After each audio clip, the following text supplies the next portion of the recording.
So, hello everyone, this is Lakshay here, and welcome back to another great day of our GFG Purity Streak.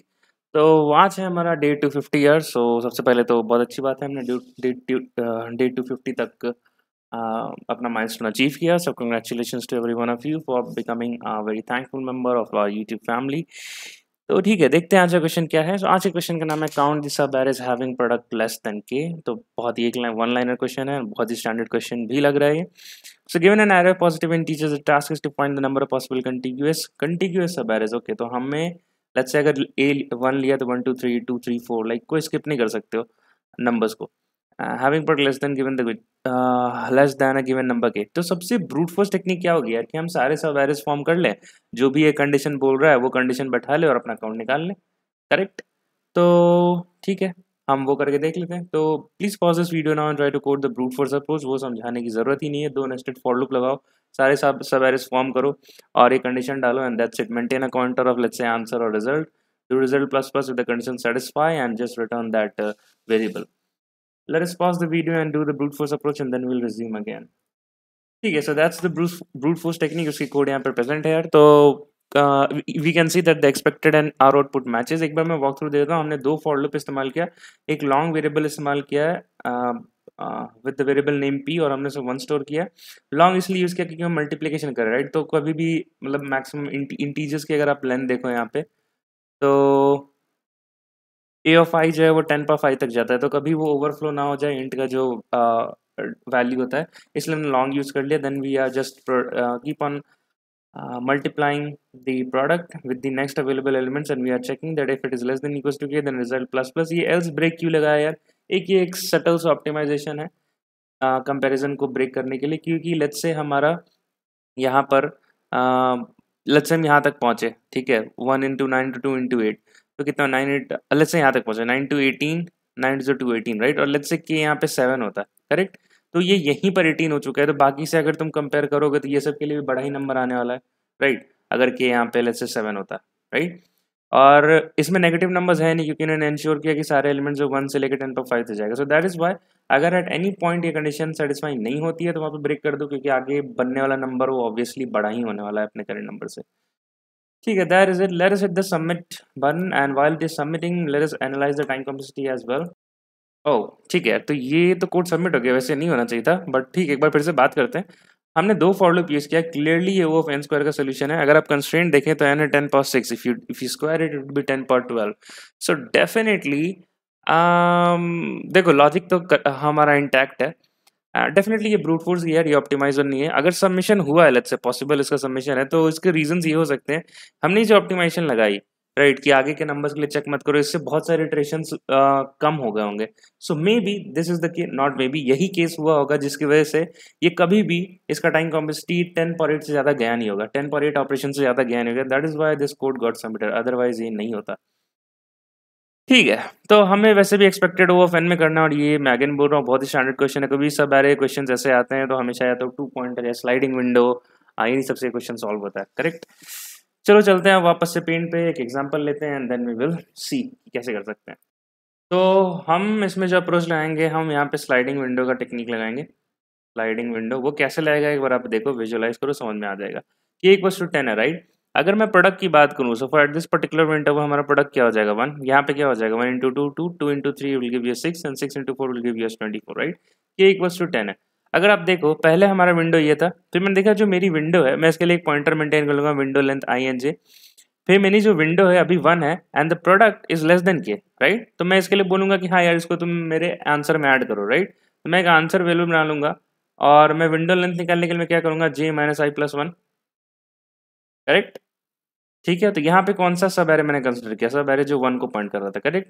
फिर मैं यहाँ पर आया तो P की वैल्यू 2, मैं अगेन चेक करूंगा कि P is that is 2 which is less than equal to K और नॉट, तो ऐसा है, करेक्ट। तो फिर से मैं इसको भी अपने एरे में ऐड करूंगा and now here it will be answer plus equals to, जो प्रीवियस आंसर है हमें उसे भी तो लेके चलना है, करेक्ट। मैं यहाँ पे अगेन विंडो लेंथ निकालूंगा J माइनस I प्लस 1। अगर आप इधर देखो तो जे यहाँ पर होगा, राइट।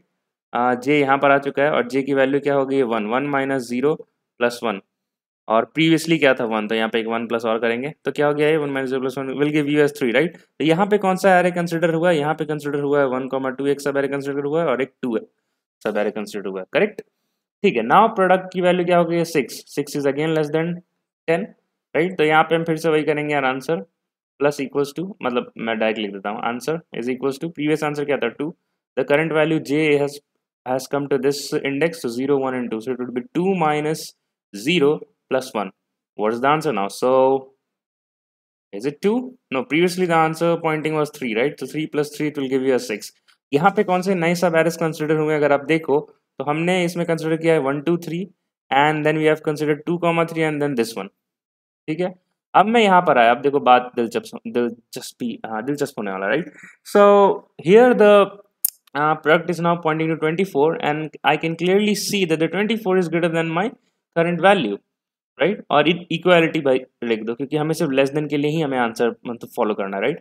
अगर मेरे आप देखो यहाँ पे मेरे पास एक ऐसा विंडो है, मेरे पास एक ऐसा विंडो है जिसमें मेरे एलिमेंट्स प्रेजेंट है 1 2 3 एंड 4, इसका प्रोडक्ट मेरे पास है that is 24।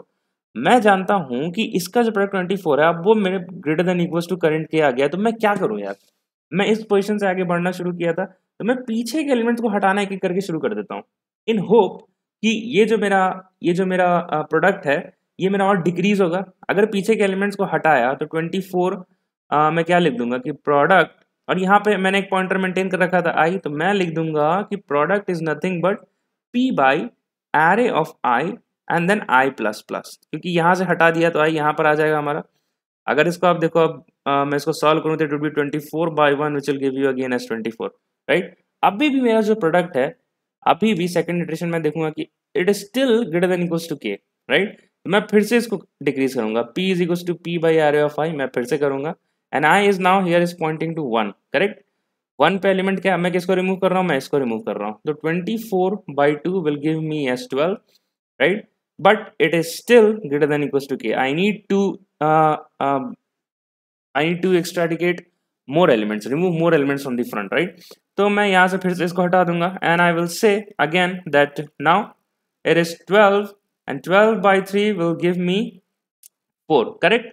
but now I can see that the 4 has now been ये k से लेस हो गया, राइट। तो मैं यहाँ पे अगेन हमारे पास एक if लूप रहेगी, नहीं सॉरी इफ स्टेटमेंट रहेगा, जो जैसे देखा कि ये चीज हो गया तो हम इसे आंसर वापस में ऐड कर लेंगे। तो आंसर प्रीवियसली क्या चल रहा था 6 प्लस अगेन j माइनस आई प्लस 1, j की वैल्यू यहाँ पे क्या है, j की वैल्यू यहाँ पर है हमारी 3, हम ऑलरेडी लास्ट इंडेक्स पे पहुंच चुके थे, तभी तो हमें सम 24 मिला था, राइट। तो j की वैल्यू हमारे पास अगेन 3 एंड i की वैल्यू हमारे पास व्हाट, ये i यहाँ पर आ चुका है, so 0 1 2 it is 3 minus 2 plus 1 which will give you as 6 plus 1 7। और हमने यहाँ पे कौन सा, हमने इस पर्टिकुलर केस में हमने कौन सा सब एरे कंसिडर किया विच इज द 4। तो ये हमारा आंसर हुआ, एक आंसर यहाँ से, दो यहाँ से, तीन यहाँ से और एक यहाँ से। अगर आप इसको देखो 3 यहाँ से 2, हाँ तो टोटल 7 आंसर होगा, right. And that is why we are getting the 7 as output. ठीक है, आई होप आपको ये बात समझ में आ गई होगी एंड इफ नॉट मैं हाईली इंकरेज करूंगा कि आप दूसरे टेस्ट केस के लिए आप खुद से ड्राइव कर लो, आपको तुरंत से ये बात समझ में आ जाएगा, राइट। ठीक है, तो देख लेते हैं कोड कैसे लिखेंगे यार। तो एक सिंपल सा हमें एक फॉर लूप चाहिए होगा, राइट। और इस चीज़ के लिए हम एक वाइल लूप इस्तेमाल करेंगे क्योंकि हमें पता नहीं है यार, because we need to reduce our product which is greater than equals to k till कि हमारा जो प्रोडक्ट है वो लेस देन के में आ जाए और हमें पीछे से अपने अपने विंडो में पीछे से एलिमेंट्स रिमूव करना चाहिए। तो हमें पता नहीं कितनी बार रिमूव करना होगा, राइट। तो उसके लिए हम वाइल लूप इस्तेमाल कर लेंगे। इसकी कंडीशन क्या हो जाएगी कि वाइल स्टार्ट इज लेट्स से less than n and n condition क्या आती है कि पी जो है वो क्या हो जाए ग्रेटर देन इक्वल्स टू के, तो हम रिमूव करते जाएंगे। चलो ठीक है यार, वीडियो को पॉज करो, give yourself 1 to 2 minutes of time, try to code this approach in code editor and then we will resume again. तो ये रहा हमारा कोड यार, हमने अगेन लॉन्ग पी डिफाइन किया क्योंकि हम प्रोडक्ट को मेंटेन कर रहे हैं तो ओवरफ्लो ना हो जाए, इसलिए हमने यूज़ किया again. We have the answer and i and jth index. तो आई और जे क्या है, हमारे विंडो का स्टार्टिंग एंड एंडिंग पॉइंट होगा और हम जे को आगे की तरफ मूव करते हुए चलेंगे, एंड पॉइंट को राइट की तरफ मूव करते जाएंगे और वो स्टार्ट पॉइंट आई है वो भी लेफ्ट पे रहेगा, लेफ्ट मोस्ट पे। और हमें जब जरूरत पड़ेगी लाइक ये वाइल लूप के अंदर जब हमें फ्रंट से एलिमेंट निकालना होगा, क्यों, क्योंकि हमारा जो करंट प्रोडक्ट है वो ग्रेटर देन इक्वल्स टू के हो जाए, तब हम इस आई का यूज़ कर रहे हैं। सही बात है, मैंने आपको समझा दिया ड्राइव में। and there's a last if statement that if p is less than k then we need to just count the number of sub arrays. Number of सब arrays कैसे काउंट करेंगे, आप बस उसका विंडो लेंथ निकाल लो, that's it. अब मैं से आप एक चीज पूछ सकते हो कि ये पहले क्यों लिखा आपने, ये पहले क्यों नहीं लिख दिया यार.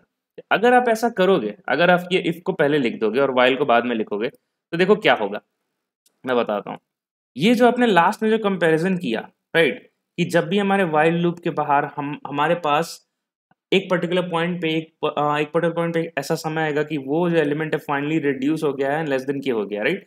अगर इसके बाद इफ को लिखोगे p लेस देन के, तभी तो ये चीज हैंडल हो पाएगी, तभी तो ये सवेरे काउंट होगा.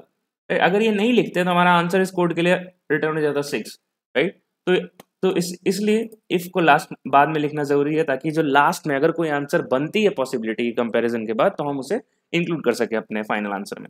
So that is it. Let us hit the submit button. Again, the time complexity is O of n here because we are strictly using a for loop, and the space complexity is O of 1 because we have not declared any more spaces and we have just declared some variables.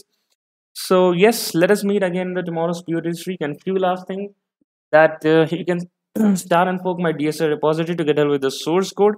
मैंने C++ का code again नहीं दिखाया यार, तुरंत से देख लेते हैं. ओके तो ये रहा हमारा C++ कोड, बहुत ज़्यादा चेंजेस करने की जरूरत नहीं पड़ी, बस लॉन्ग को लॉन्ग लॉन्ग लिख दो and I think rest of it remains same.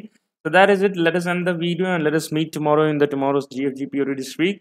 Till then, keep learning, keep going. Bye bye and take care.